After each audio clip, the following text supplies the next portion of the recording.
Hai, hari ini IHSG-nya ditutup di level 5091,82. Masih di bawah 5100 sih. Dan melemah minus 0,09%. Hari ini sih IHSG-nya tes area support ya, support bekas gap, juga support range sideways yang beberapa hari belakangan ini dibentuk di range 5060-an, atasnya 5182. Mudah-mudahan sih nggak turun ke bawah 5058 5060-an ya, karena kalau turun ya ada peluang, ada kemungkinan masih mengisi range sideways yang lebih lebar yang terbentuk sejak pertengahan September atau mungkin ya awal September lah. Kurang lebih seperti itu IHSG-nya. Mudah-mudahan besok bisa rebound, karena kalau besok rebound berarti masih di range sideways 5050-an, 5060 maksud saya, 5060 atasnya 5180-an. Dan kalau sideways di range itu peluang untuk melanjutkan kenaikannya lebih besar daripada range sideways yang lebar dari 4700 atasnya 5180-an. Kurang lebih seperti itu. Dan sekarang kita bahas saham-saham hasil ekspor yang sudah saya pilihin lagi. Ada 1, 2, 3, 4, 5, 10 saham yang besok bisa lah dipantau-pantau ya. Cuman ada beberapa di sini yang juga diwaspadai, atau terutama yang sudah punya barang. Kita bahas pertama lah Astra. Astra ini ASI beberapa hari kemarin sempat kami call buy ya, waktu naik, waktu breakout ke atas, setelah breakout ke atas 4920 maksud saya. Dan sekarang candlenya masih high low, masih bisa di hold yang punya barang, dan bisa pasang trailing stopnya di bawah 5200. Jadi kalau turun ke bawah 5200, jualan dulu, kabur dulu nggak apa-apa. Terus next MDKA. Nah, MDKA ini kalau kita pasang MA, nah sideways ya, ini sideways di range kecil nih. Sideways di range 1775 1860. Sidewaysnya di atas moving average, dan selama sideways, bahkan ya selama rebound sejak pertengahan menjelang akhir September sampai sekarang, akumnya tuh nanjak. Bagus sih, ada peluang melanjutkan kenaikan. Ada peluang melanjutkan kenaikan jika berhasil breakout 1860, dan ya perkiraan area resisten masih di 2000-an. Mudah-mudahan ya, yang sudah punya barang dijagain aja trailing stopnya di bawah 1775.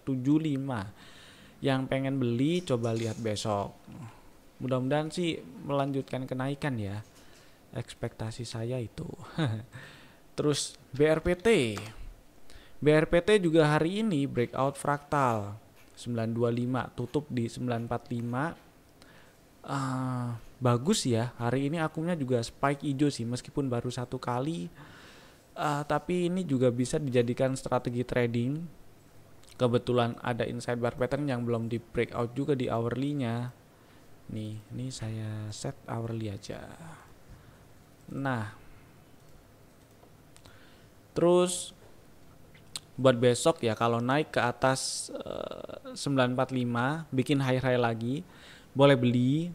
Cut lossnya ya di bawah ini ya, di bawah lu hari ini aja. Oh enggak di situ. Oh iya ding. Kok saya bilang enggak sih? Di bawah 885 maksud saya.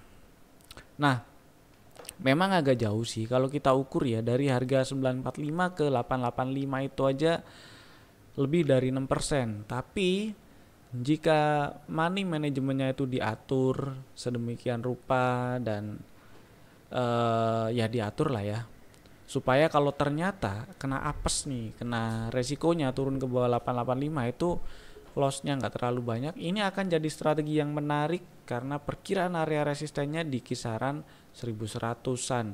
Nah, kalau kita hitung dari 945 ke 1000 aja, ke 1000 itu ada sekitar 5%. Ke 1100 kurang naik ada sekitar 15%. Jadi ya lebih dari 1:2 lah risk reward rasionya. Next, ini oke, BRPT. TBIG masih di range inside bar. Yang punya barang sih dijagain aja ya. Trailing stopnya masih di bawah 14.35. Jadi dipasang aja. Kalau turun ke bawah 14.35 ya jualan dulu. Kalau enggak di hold. Siapa tahu malah berhasil breakout 1.500 ya. Kita lihat hourly ya. Di area situ lah 14.35, 14.40. Kalau turun ke bawah 14.35 ya kabur dulu lah. Terus kita lihat CTRA. CTRA ini chartnya saya suka. Sekilas ya, kalau kita lihat pertama masih di range inside bar 780, 840. Terus akumnya nanjak, bagus, harga naik, akum nanjak, itu oke. Fraktal di 840, ada peluang melanjutkan penguatan jika berhasil breakout fraktal 840. Perkiraan area resisten terdekat di 865, 885 dan itu ada ruang sekitar mana nih 4%-an lah, 4,5. Kelihatannya ini di pucuk ya posisi sekarang. Coba saya zoom out. Nah, kalau saya zoom out peluangnya jadi nambah nih. Kalau berhasil breakout 840 maksud saya. Memang resisten terdekatnya kemungkinan di 885-an, 880-an. Kalau berhasil lewat lagi membuka peluang ke area 1000-an ya, anggaplah kalau kita lihat angkanya dari yang pernah dicapai ya dari historical harga di candlenya ini, angkanya sih 960, 990 ya. Kalau dibuletin naik-naik dikit 1000, bisa jadi ke area 1000-an. Menarik ini sih CTRA. Saya kebanyakan zoom outnya. Nah, CTRA-nya menarik. Dan kalau kita perhatikan lagi, beberapa hari setelah breakout 785 ini adalah harga penutupan tertinggi di bulan Agustus. CTRA-nya masih bertahan di atas 785. Oke ini. Dan juga bertahan nih di atas area resisten 785, 810-an. Jadi besok kalau breakout 840 sikat aja lah. Boleh pasang auto ordernya dari sekarang biar nggak kelupaan. Terus balik normal. Next P1 masih ke sektor properti. P1-nya juga masih yang sudah punya barang ya masih di hold lah ya. Yang mau beli lagi besok kalau naik ke atas 410 bisa lah beli. Area resisten masih sama di area 428, 434. Strateginya masih sama lah seperti kemarin, buy if break 410. BTPS ini hari ini naik lagi. Yang tadi udah averaging up waktu naik ke atas 3890 itu nggak apa-apa. Hari ini sementara masih bisa di hold. Dan hari ini karena tes area 4020, 4140 jadi bolehlah siap-siap pasang trailing stopnya ya besok ya. Kita lihat lah ini naiknya di pre-close. Kita lihat besok. Kita lihat di sini garis hijaunya di 3960. Jadi lihat besok kalau misalnya turun dan tutup ke bawah 3960 di per 1 jamnya di hourly-nya ya jualan nggak apa-apa sih, take profit. Terus mudah-mudahan sih masih bisa lanjut ya. Kalau kita lihat gini zoom out, nah ini trennya masih bagus soalnya. Ada kemungkinan ke area 4500-an, mudah-mudahan lah. BTPS udah, Harum masih di range inside bar pattern, lebar sih ya range-nya. Terus yang misalnya udah punya barang ya di hold dulu aja nggak apa-apa. Pasang trailing stop di bawah 1980. Mungkin kalau besok naik ke atas 2040 ada peluang melanjutkan kenaikan. Tapi kita butuh lihat besok karena ini selama sideways beberapa hari ini cenderung di atas moving average-nya. Ini bagus sih, sideways tapi masih cenderung di atas moving average, masih mengarah ke atas juga moving average-nya.